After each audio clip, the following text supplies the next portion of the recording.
Okay, you see that, Steve? Yep, sure can. All right, well, thank you for asking me to help present this evening.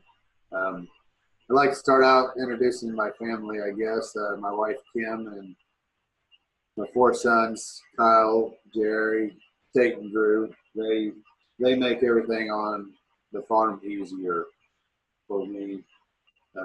They're always willing to help, and that's how I get everything done that gets done. I guess the road our farm was on started in 1995 whenever I attended a 3-day grazing school that was taught by Jim Garish in Linneus, Missouri. Before I went to this school, we had 2 herds of cattle that we moved to new pastures 3 or 4 times a year. So it really wasn't continuous grazing, but it wasn't intensive either. So whenever I came home from the school, my dad gave me 1 herd of cattle and a pasture to convince him that it was beneficial or worth the time and the cost of implementing management intensive grazing. So the pasture I started off with was split by a county road, and that was kind of our rotation then, was we just moved them from one side of the road to the other. So after the school, I bought a fencer, some wire, and some fiberglass posts, and started building some fence. And I was able to split one pasture into 4 paddocks and the other into 3 paddocks. It was a learning year for me and for my cows. They'd never been exposed to like a fence before. So it took a little while to get them trained to it. The benefits we saw the first year wasn't very drastic because I made several mistakes. But at the end of the year, we did graze a month longer than we did with the other herd. So it saved us a month's worth of hay and feed. So Dad thought that was okay, and so the next summer I built fence on for the other herd. I split it into 5 paddocks, and it had a limited water sources, so the paddocks was a lot larger, and kind of got the same results. Saved us a lot of hay and some feed with approximately about 30 days worth. Over the next several years, we saw the benefits, and so we added more to our grazing system. We made several improvements by adding more water sources, and several paddocks was built. And it was easy to see as time went on that the additional paddocks provided more rest, resulting in more forage production. I was able to start stockpiling grass, and several years I was able to graze through the month of February. And so February would come and I would be out of stockpile or out of grass, and that's whenever I started feeding hay. And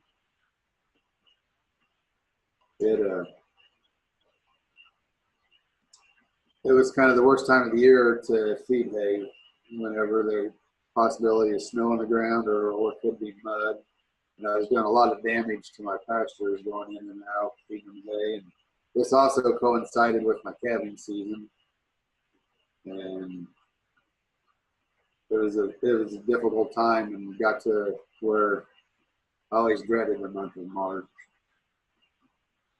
And I knew there had to be a better way, and I was in at the NRCS office, I think it was in 2010,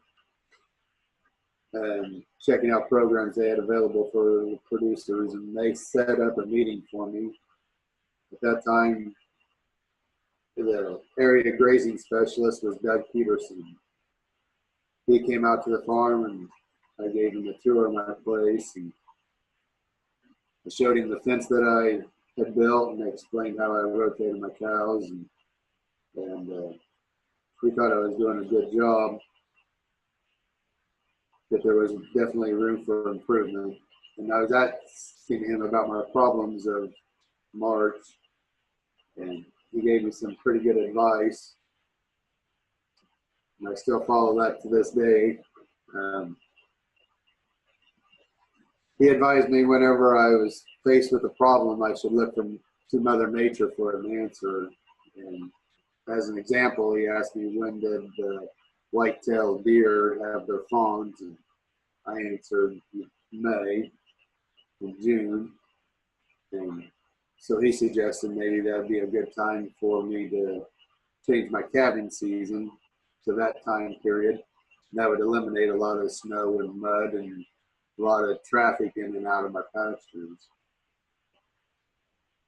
And he also suggested feeding the hay, if I did need to feed hay, in January and February when the ground was froze. That way he wasn't doing as much damage to the pasture. So I did both of these changes. Really helped my pastures get off to a better start in the spring whenever it warmed up and it started growing. Another concept he introduced me to was high stock density, and the idea of combining my two herds into one herd. And this really proved to be very beneficial. In 2012, I rented out my row crop acres, and this allowed me to focus a lot more of my time on my grazing system. And then in the spring of 2013, I sold all of my haying equipment. And so I was committed to trying to graze throughout the year. Essentially what I did was I traded my labor that I was using for producing hay for daily moves of my cow herd. By doing this, I significantly increased the amount of rest each paddock received. The prior years, I had always noticed small improvements to my forage production, even though I had stopped applying nitrogen fertilizer prior to 2010. The daily moves slowed down my rotation to the point where I was only grazing each paddock or each acre twice a year, once during the growing season and once during the dormant season.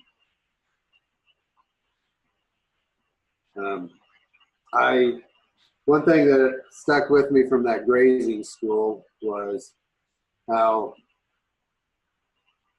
a producer asked Jim about different things to interseed your pasture with, and I remember him saying that all the seed a person would ever need is already in the ground if the person just managed and gave it a chance to express itself. Well, whenever I started these long rotations, it really changed the composition of my pastures. I always had a goal of being able to graze year-round, and the last 2 or 3 years I've been able to accomplish that. The only time I really feed hay now is in drastic weather events, or most of the time it's out of convenience for myself. After I sold my haying equipment, I always bought hay, but now I've kind of started hiring somebody to mow, rake, and bale hay on my property. That I try to rotate that year to year. I don't I think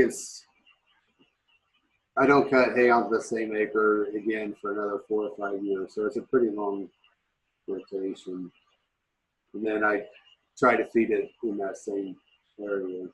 I always like to have around 30 days of stored feed on hand. I'm going into the winter, and I don't mind having a little bit in the summertime too, just in case of a severe drought like we experienced in 2012.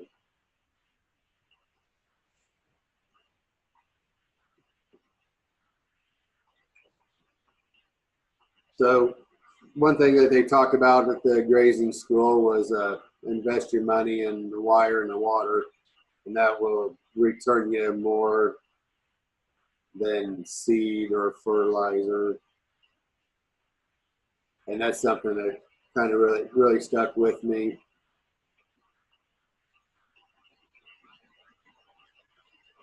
So here's a picture of one of my paddocks. The yellow flowers is bird's foot trefoil.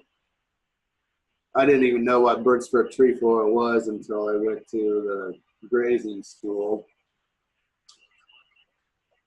because we never had any in our pastures. They was dominated, I'd say greater than 80% by fescue.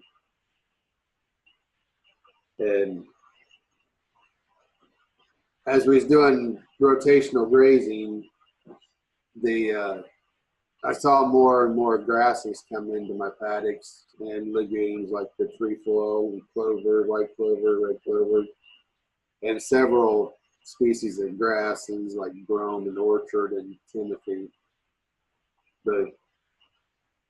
And that was whenever we was doing moves on a 3 to 4 and 5 day basis.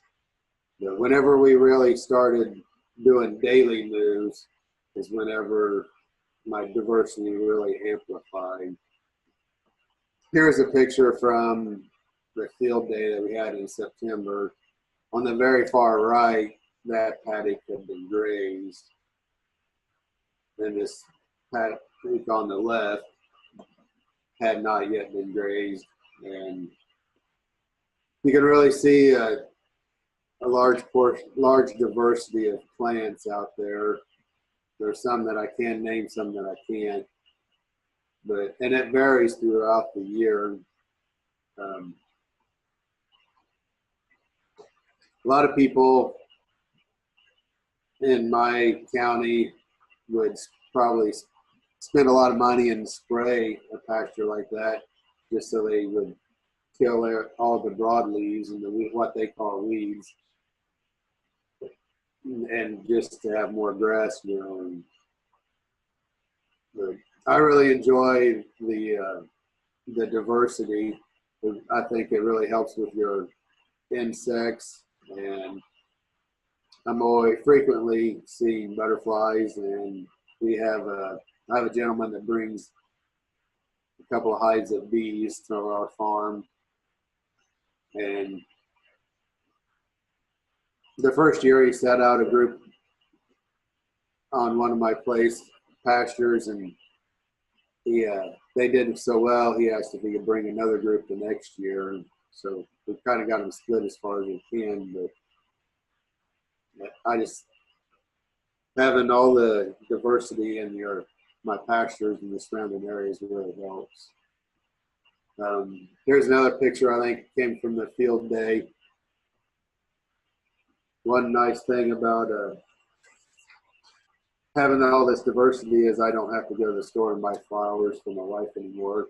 Usually I can find something blooming in my pastures just about every month of the growing season.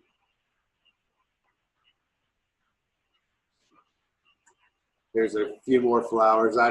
Some of these I can name, some of them I can't. I think the one on the left is a butterfly milkweed.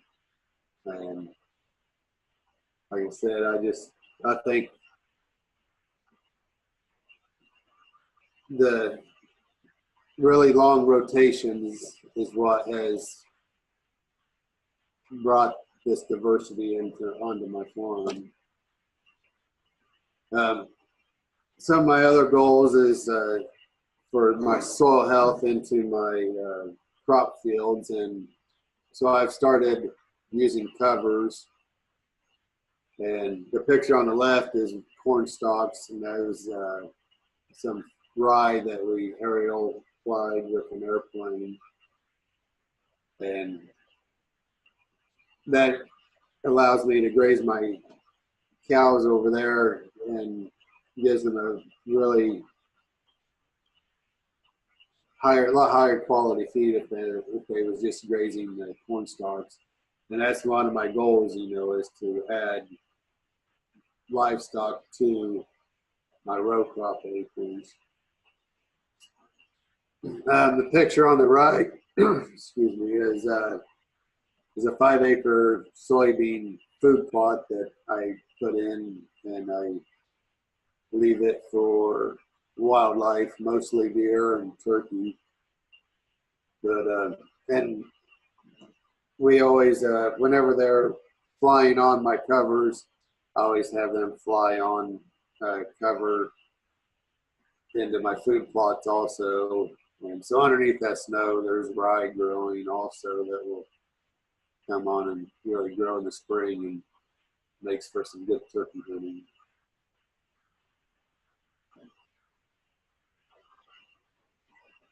This slide is in very early April. The cows, it's kind of a combination between green grass and stockpile grass. And at that time, all my neighbors are still feeding hay.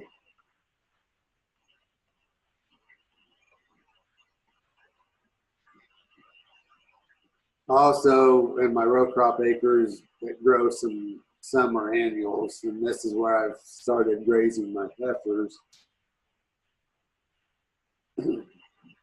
This mix is of the brown midrib sorghum Sudan grass, proso millet, sunflowers, soybeans, cowpeas, sun hemp, and buckwheat. I really sometimes we'll put this in after a cereal grain like wheat or rye, or sometimes we just plant it. And if we don't have a cereal grain planted, and that's where I really like to run my heifers. They do well on it and produces a lot of biomass and a lot of litter for ground cover. And kind of like before, like I said before earlier, this is a little 3-acre corner piece that I don't really do much with, but I've kind of started trying to put in some flowering for insects, and this, I think this is going to kind of become my test plot for trying different things in my row crop acres, and maybe, you know, do some grazing with some sheep or some goats.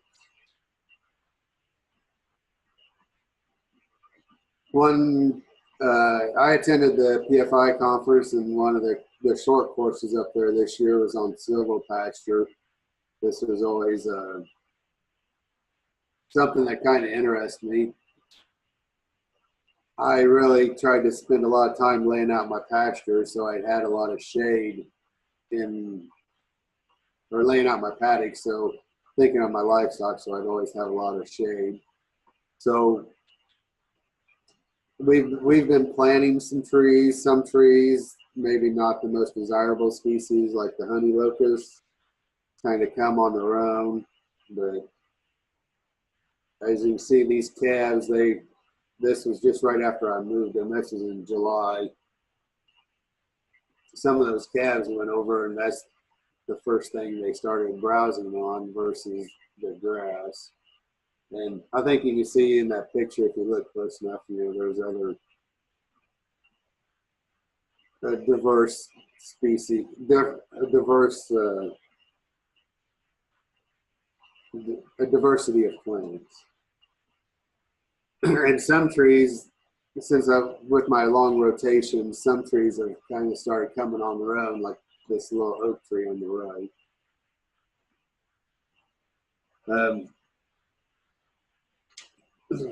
From that short course, I've have in mind that I'm going to try to convert some of my woodlands to a silvopasture, but mostly I want to try to manage the trees that come up on their own, mostly like the locusts, use them as fodder for other species of livestock.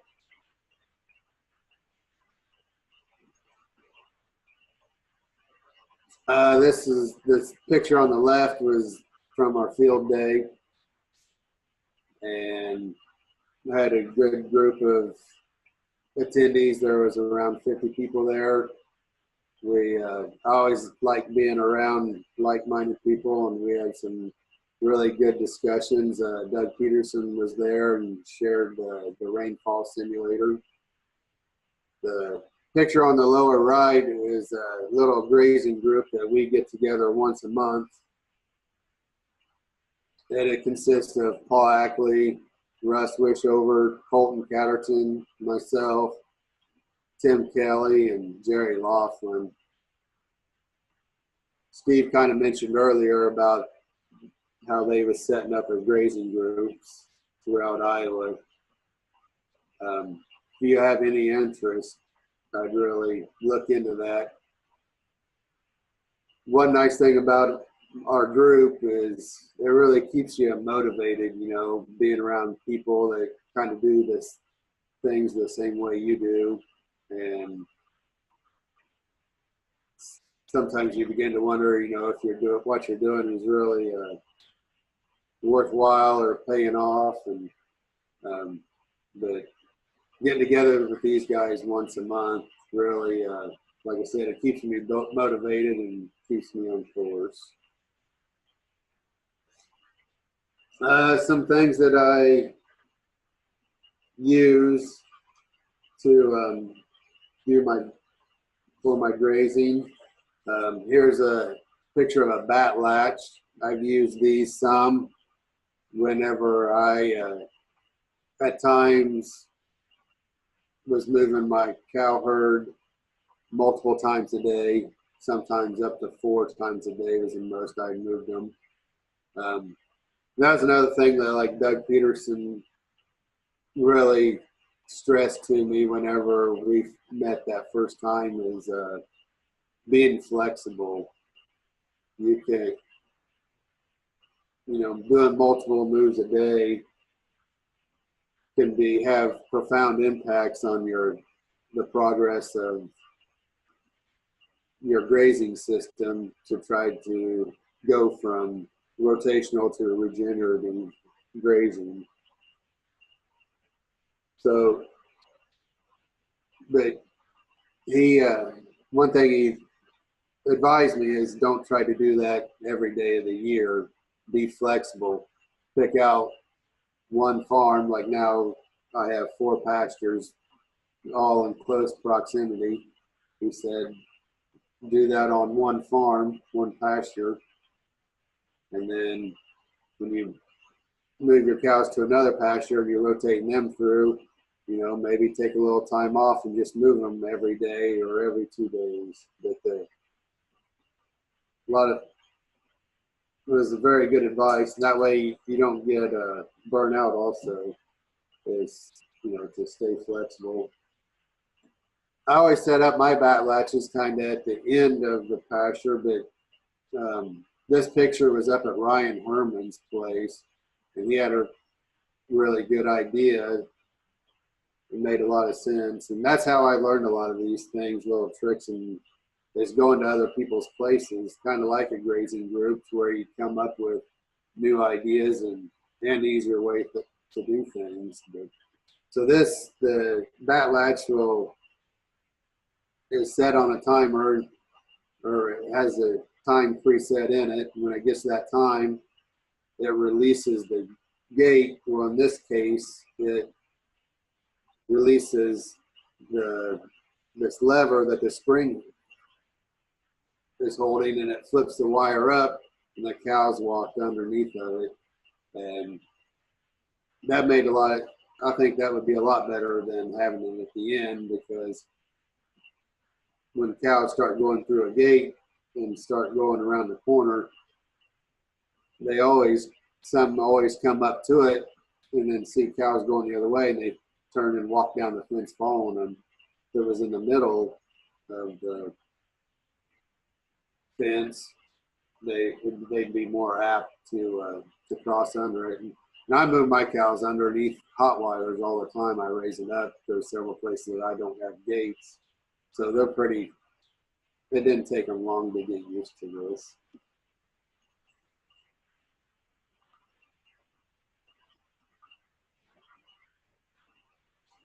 Another thing I seen up at the PFI conference was a new concept that I didn't really know much about, was this, and I still don't, was a virtual fence.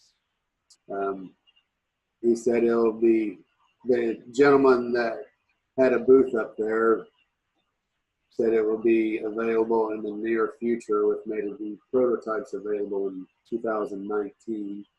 About the only thing I know about it is he explained to me that the animals would have a collar on them, and it would produce an audible noise as it gets closer to a fence that you set up with your smartphone. And then if it crosses the fence or crosses the line, then it will give them a little shock. But like I said, I don't know too much about it. It'd be kind of fun to play with it. It's something that's kind of intriguing. And then the PastureMap app. This is something I learned about at the Grass-Fed Exchange in 2016. I've never been very good at record keeping, and I've always been kind of an eyeball grazer, I guess. Is whenever I go and move my livestock, I kind of evaluate where they've been and where they're going and make adjustments that way. But I think the PastureMap app has a lot of potential to being able to keep good records. And I guess here to learn more about it mostly. I just kind of use the free version. I use it a lot to measure out whenever I have permanent paddocks, and I have a lot of temporary paddocks that I set up, and sometimes or a lot of times I'll use this app to be able to measure off or check, the area that the cows was in, see how big an area they had. One thing I do use this for, or I kind of fell behind this last year in 2018, didn't use it much, but I try to graze a different pasture at a different time of the year. Like over here where my cows are, I call this the Allison place. They graze that in June one year, then I really try to graze it in July or May.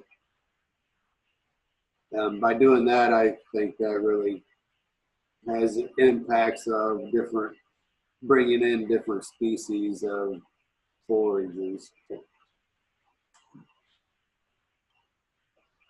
And I think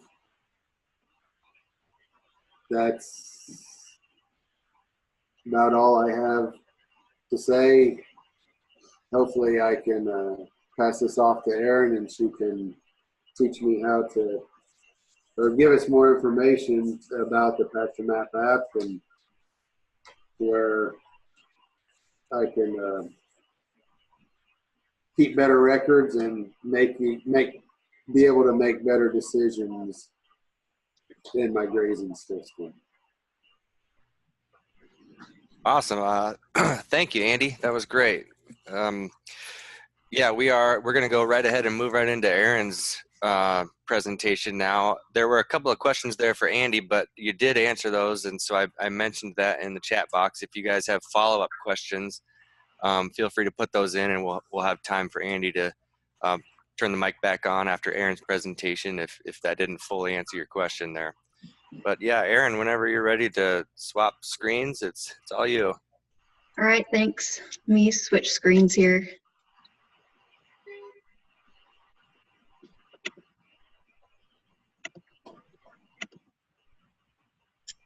Does that look okay? Yep, sure does. All right.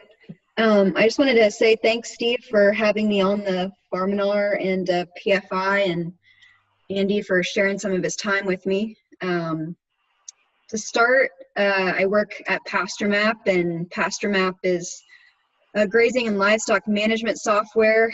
Simply put, it keeps your cattle records, your grazing planning, and all your farm maps in one place. And we have about 12,000 users across 40 countries. A little bit about me.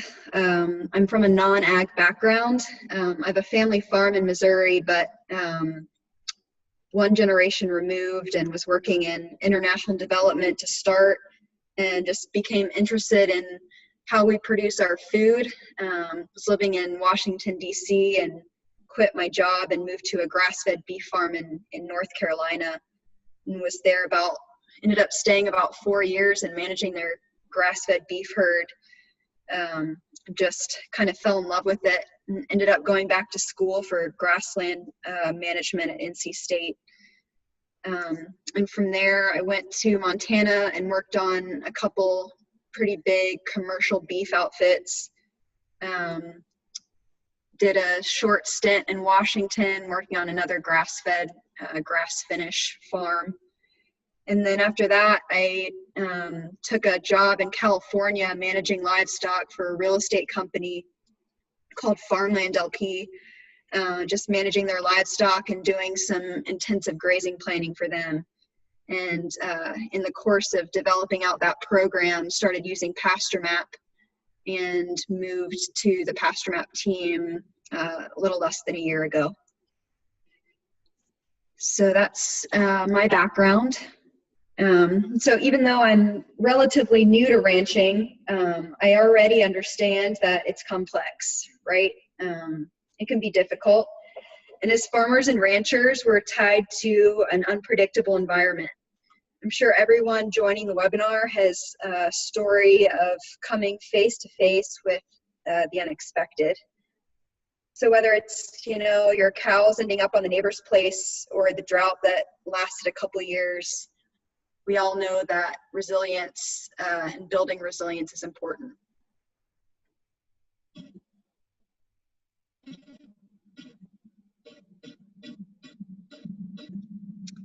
So when we think about grazing livestock, we don't necessarily immediately think of technology, but technology can play an important role, and it's not just taking the place of humans and human decision making.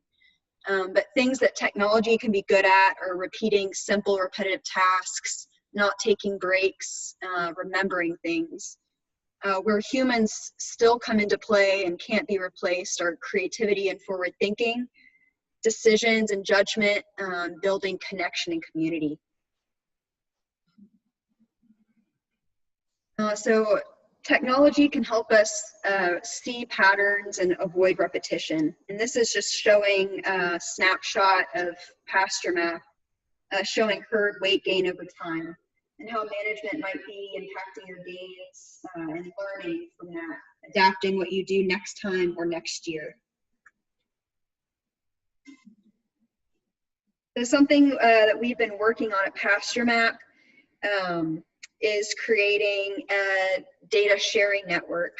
We partnered with environmental nonprofit Point Blue Conservation Science, and we're developing a region-wide soil data sharing module. And that's going to allow farmers and ranchers to compare their soil data, learn from each other, and how to improve their grazing practices and drive a soil health improvement.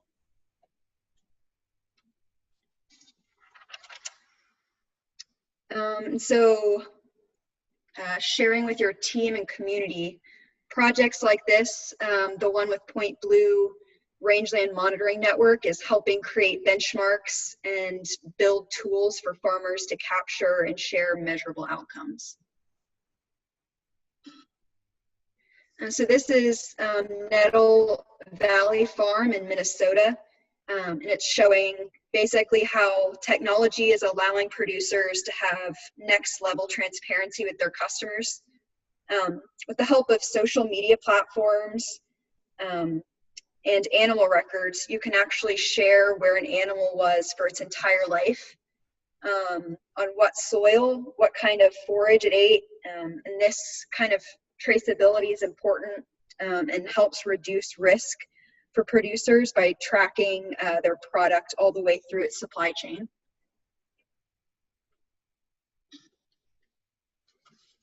So what does the new generation of ranchers and land managers look like? So one change in the next generation of future farmers is we often don't own the land bases, and we may not have startup capital necessary to buy farms or livestock. I was telling Andy that I recently went to a course called Ranching for Profit. And one thing that was super helpful was they helped me brainstorm models to start my own operation, my own enterprises without startup capital. So one benefit of technology is we can take lessons learned from our own experience and collective wisdom of older generations to effectively manage new land bases. There are a lot of young people thinking of creative enterprises to stay on the land and be profitable. And some of you may recognize this producer. Johnny Wood is managing goats on rented pasture in Canton, Missouri. So these are some snapshots of tools to use monitoring to share knowledge among ranchers in the same community. So the left is a screenshot of PastureMap tracking a herd moves across a farm or ranch. The middle is photo monitoring sites. You can use that to look at photos on the same site across seasons or across the same season year after year. And then the final picture is forage inventory, so showing what the pasture looked like potentially before and after a herd graze. So one ranch that we work with is the Brett Gray Ranch in Colorado, managed by Lewis Martin. But he is developing a training program for human resources to train interns and apprentices, and it's a pretty robust program. This is not a map specifically of the Brett Gray, but he tracks all of his water points and fence points so he can send new interns and apprentices out without like intensive training. So everything from where infrastructure is, like gates and water points, and he even has information for interns to take out, like on how to start a four-wheeler. So learn from what you did and share with your network. A lot of producers that we're working with are able to share real-time info on how they're managing, what's working, what's not, and share the lessons to other ranchers in similar climates and of varying skill level.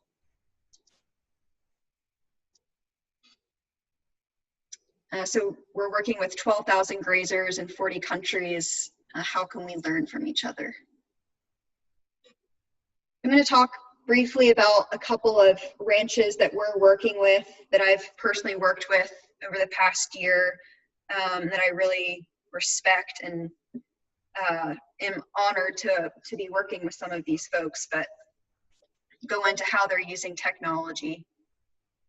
So we're working with Birdwell Clark Ranch in Texas, and they are a husband and wife team, Emery and Deborah, and they're managing 5,000 head of stockers in a single herd on about 14,000 acres in North Texas. But they are moving their herd 4 to 6 times a day and using polywire. So they are using PastureMap to keep pretty extensive herd records, understanding the forage they're taking off, and really managing for their recovery period. They experienced some bad drought a few years ago and rethought their entire operation, but are really keeping track of their recovery period to avoid that happening in the future. This is a shot of their ranch. You can see it's cut up pretty intensively with paddocks and subdivisions, but they move their herd on PastureMap 4 to 6 times a day and then use that in their grazing planning. We have the chance of working with Parker Ranch, and that's a huge ranch in Hawaii, about 130,000 acres of pasture, and just tremendous variability across the ranch from the high mountains all the way down to the coast. And they're starting to get into grass finishing with a new company called Paniolo Cattle Company. But they are using PastureMap to start to try and tie rainfall events to forage growth and more effective planned grazing. They have a tremendous number of cowboys working and managing different cells on the ranch, but was talking with Jason Van Tassel, the livestock manager there, and he's using technology to start planning based on what the cowboys see in the pasture, rather than just marking moves on a calendar. And so I had the opportunity to talk with Andy this week, and I haven't been to Andy's place, but I'd like to. And he mentioned that he's used kind of the basic features of PastureMap and expressed kind of some questions on maybe how technology could help his place. So I'm going to use the next couple of minutes to jump into some features that PastureMap offers and some visuals of that. And then if Andy, if you have any specific questions, we can go into that. So Andy mentioned that he would like to in the future potentially have a better handle on pasture subdivisions, pasture inventory, forage productivity across the farm, and the number of animal grazing days that he could pull off a pasture. And so this is a shot of a pasture inventory that I managed in California for Farmland LP, but then was able to tie grazing moves and forage stubble height to an equip program. And so I gave my NRCS agent login to my PastureMap account, and when it came time at the end of the year to submit all my records, it was pretty easy. This is another shot of Birdwell and Clark Ranch and how they look at animal days per acre. And so with PastureMap and your farm or ranch, you can set your own benchmarks on what you'd like to see, low or high, in terms of pulling off animal days per acre. But this is something that Birdwell and Clark Ranch are using pretty intensively to look at where they're being productive across their ranch and try and tie that to management decisions. So decision-making tools that technology can offer. To the left, I plugged in, I imagine a fairly local NOAA station to Andy, and he can now look at rainfall events and tie that to forage productivity. And then to the right, we pulled in NRCS's web soil survey soil maps And you can overlay that on your pastures and maybe see where there's variability and see if that's due to soil type changes. Another ranch that I've had the opportunity to work with is Jay Canyon Ranch. It's a nature conservancy ranch in Colorado. It's about 50,000 acres and managed by a guy, his name is J.J. Autry. But they're really starting to keep detailed grazing plans. They had a couple years of really bad drought and had to significantly reduce the numbers of their cow herd. And so JJ has been able to use grazing planning to keep a year's worth of stockpiled forage across the ranch, so he can try and avoid having to destock in the future, or if he does, do it in a more controlled and predictive manner. And this is something that JJ really likes to look at, which is rest days. And you can see how he set his rest days for low and high. Red means not recovered. Mid is, you can interpret it to your context on your ranch. But for him, yellow is maybe adequately rested, and high is fully rested. And this is a snap of JJ's grazing plan. So he, at the beginning of the season, plots out all of his planned moves of his herd based on what he predicts the forage to be. And then when he actually moves his herd, he inputs that and then is able to compare his planned move or his planned days in a pasture versus his actuals. And he's using that as a tool to potentially predict drought.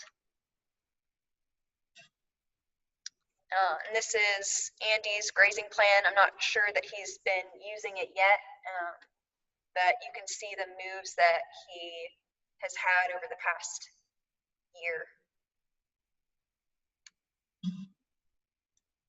Another thing that Andy mentioned he might like to get into is photo monitoring. These are a couple examples of ways to do that within PastureMap. But to the left, those two photos are photos that I took in August and November of 2017 on a ranch that I was managing, looking at how the grazing moves was impacting the forage. And to the right is a user in California. Those are actually two different pastures, but he keeps pretty extensive notes and then comes back season after season to see how his management's impacting the pasture.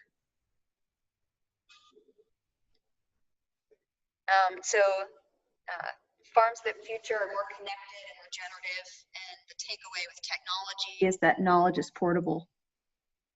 If you have any questions, that's my contact information. All right. Yeah, fantastic, Erin. Thank you very much. So surely our listeners here have some questions about PastureMap for Erin or for Andy. There's got to be a few questions on how this works. Hey, Andy, there was one question while we've got a moment before the chat box gets busy. Andy, there was a question for you a little bit earlier about from Wade that asked if you ever clip your pastures or mow them for hay, and you did address that. But then the follow-up question to your clipping or mowing, or clipping or haying your pasture was, what about clipping to manage the trees or the brush? What do you do about that, especially with your goal of Silvopasture? Right, that's a good question. In the past, I have not clipped any of my pastures because I never had a brush hog. So I just let everything kind of grow. One thing, after I did sell my haying equipment, I have noticed a really large influx of different species of trees coming in, and I didn't really expand on it too much, but that's one of my big motivations of adding different species of livestock. And I'd like to get some goats or some sheep to try to control I guess I have hedge and honey locusts. And that's one thing I probably will see about doing is maybe setting some of those trees back with a brush hog or a mower, or maybe even just clipping them off with a chainsaw and kind of I can't remember if that's copacing or pollarding. I think it's copacing from the conference, the short course up there that they was talking at the Silvopasture. But it seems like I spent a lot of time keeping the trees out of my pastures by hand.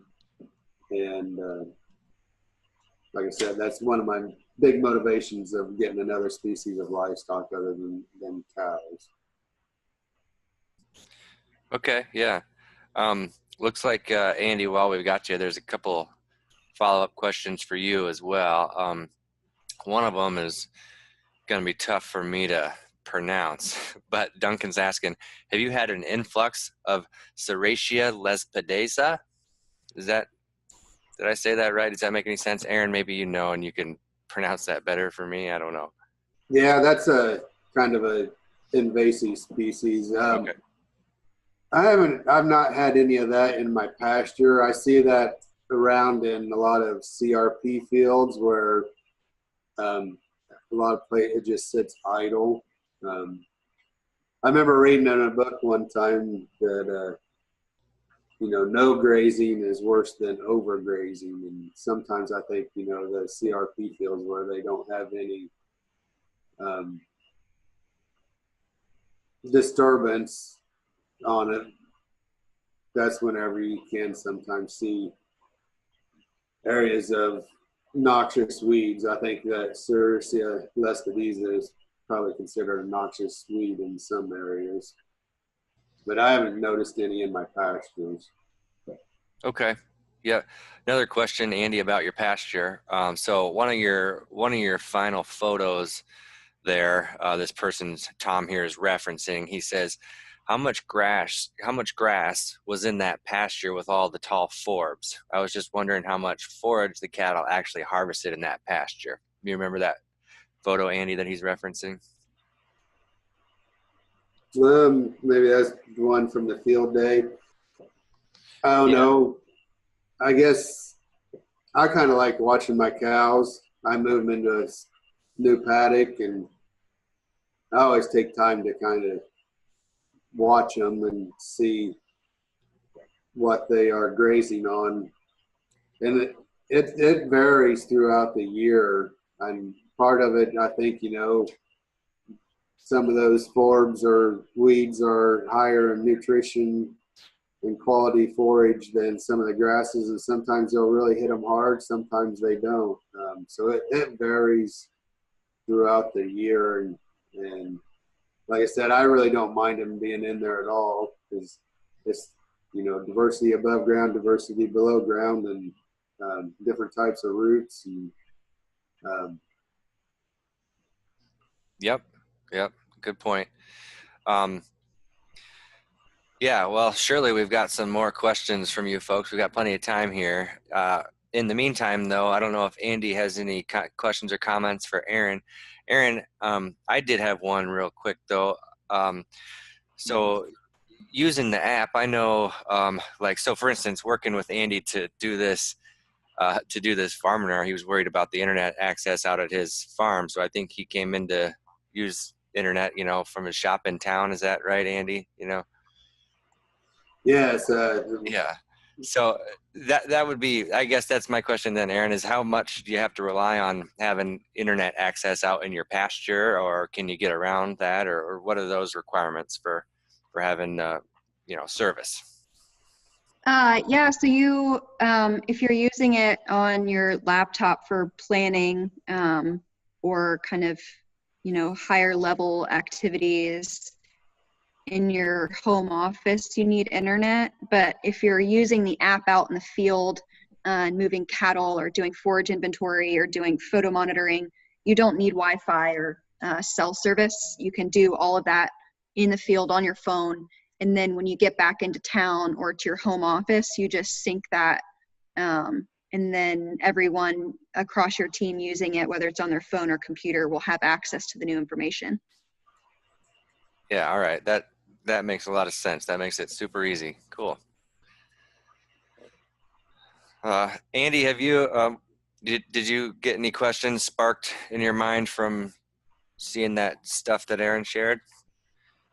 No, yeah, that was kind of, I guess I have some questions. So like with my sons or any advisors that I have, it'd be very easy to have them log in and be able to see, I don't know, be able to share all this information. Yeah, so you can have as many people have logins as you want, and your family, your sons can have full access and track all the moves or any work that they do on their phones. And then any type of extension agent or conservation agent that you want to share the information with, you can decide to give them full access to the data and change things or do a view only. So when I was using this, when I was managing livestock and was working with my conservationist on eQuip, I just gave her a read-only login, and so she just saw the information, wasn't able to change anything.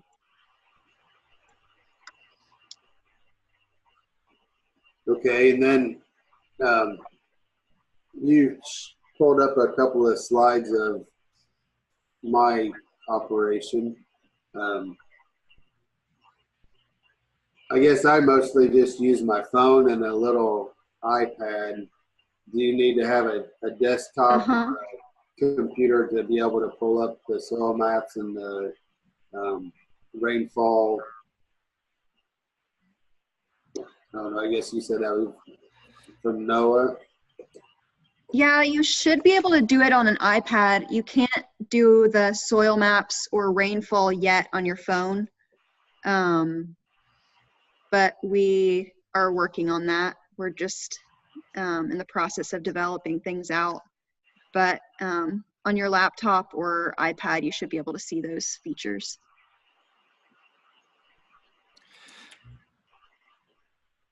Cool. Hey, so Erin, I'll pepper in here.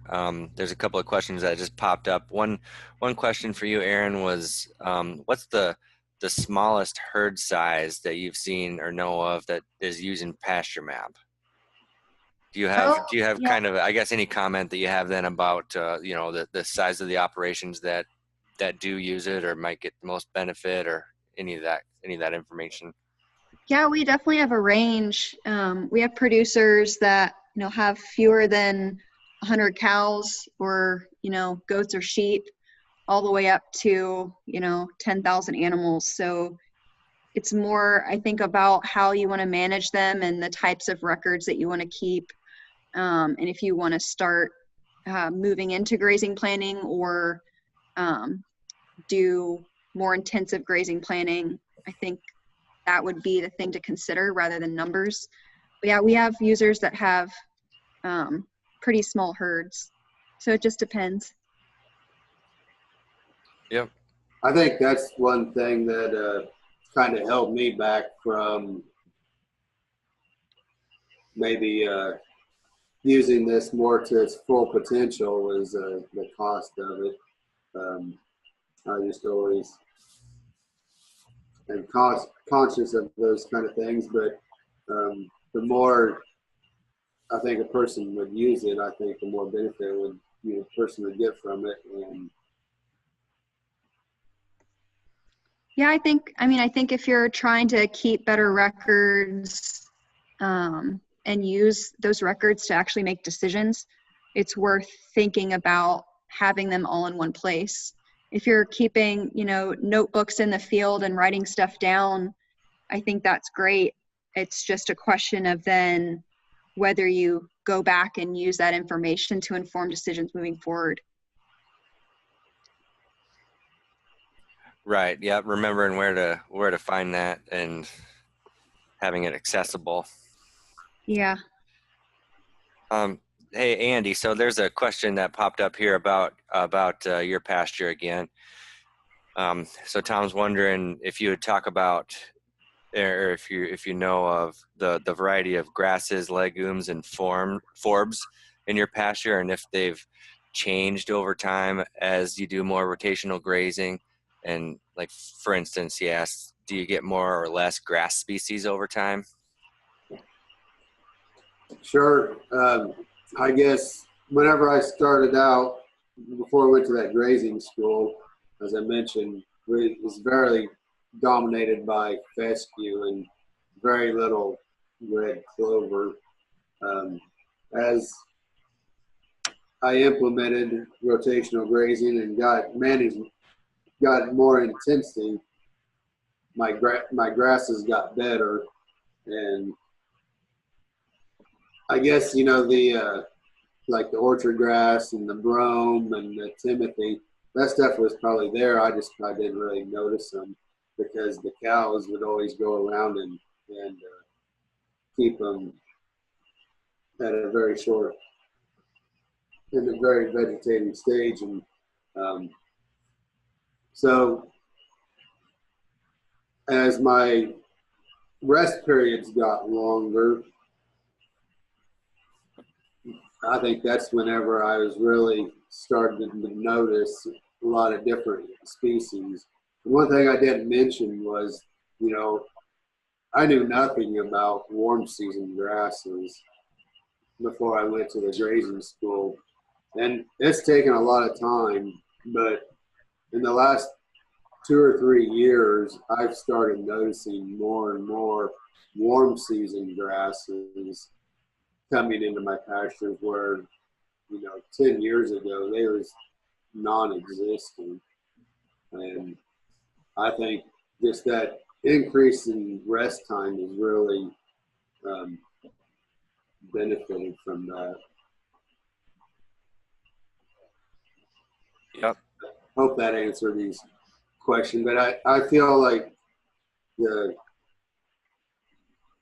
more rest you give your paddocks, the more chance that you have some other species to be able to express itself. And then I also try to, like I tried to mention earlier, is I try not to graze that pasture the same month the following 2 or 3 years. I try to vary it by 1 month every year in my rotation.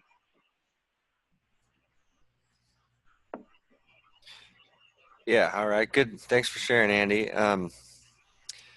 Another question here, Erin. Do you see that one about PastureMap? Tim's asking if PastureMap has interface for individual animal performance, calving records, weight gains, etc., and then specifically if that would be linked to ID chip ear tags. Yeah, so you can track individual animal information, which includes, you know, calving records, weight gain, average daily gain, and ID numbers. We don't currently have a partnership like with the ID chip companies, but that's something we're looking into. But all the other information you can track on an individual animal basis and import your cattle max records. All right, yeah, that's fantastic. That was kind of one question I had wrote down too, is about individual and maybe individual animal records. And I guess I wasn't really more concerned about the performance, but I was more wondered about kind of keeping track of their pedigree, you know, like, you know, these heifers was out of this bull and so on. Yeah, you can track that. And with the weight gain piece, you can input like a herd weight at the beginning of a season, and then what you predict its average daily gain to be, and the software will model out where the herd should be weight wise and what they should be consuming forage wise. And then as you do, a weigh event or run them through the chute, you can put those weights in and it'll auto calculate based on the actuals. Yeah, very cool. Thanks, Erin. Yeah. Another question then, Andy, about your pasture. Do you know what your stocking rate is for your pastures, Andy? Currently, I have just a little bit under 4 acres for every cow that I have. That's what I'm really going to be working on expanding my herd in the next coming years, and I want to get that down under 3 acres per cow, and eventually try to get it down to 2 and be able to graze around year round.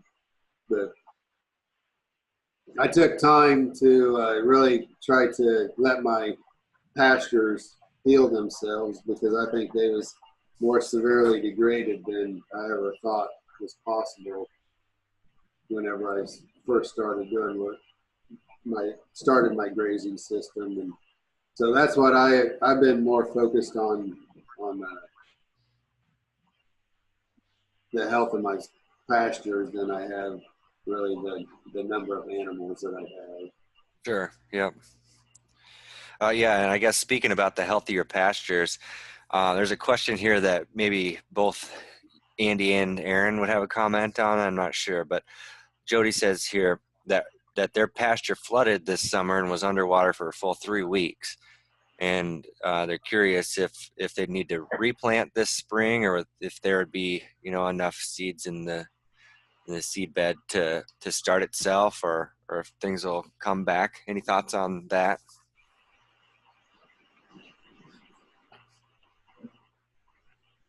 I guess I would think if it was in I don't know what the pasture was. If it was a cool season grass, I would think that it would come back. But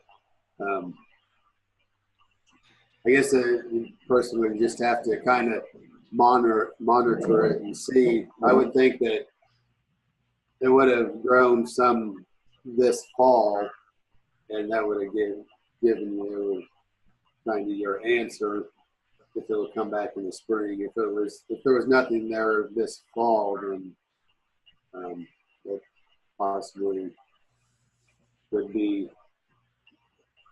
Mm-hmm. Yeah, I kind of agree with that. I was wondering what it looks like now, and whether it was cool season, perennial, or fescue.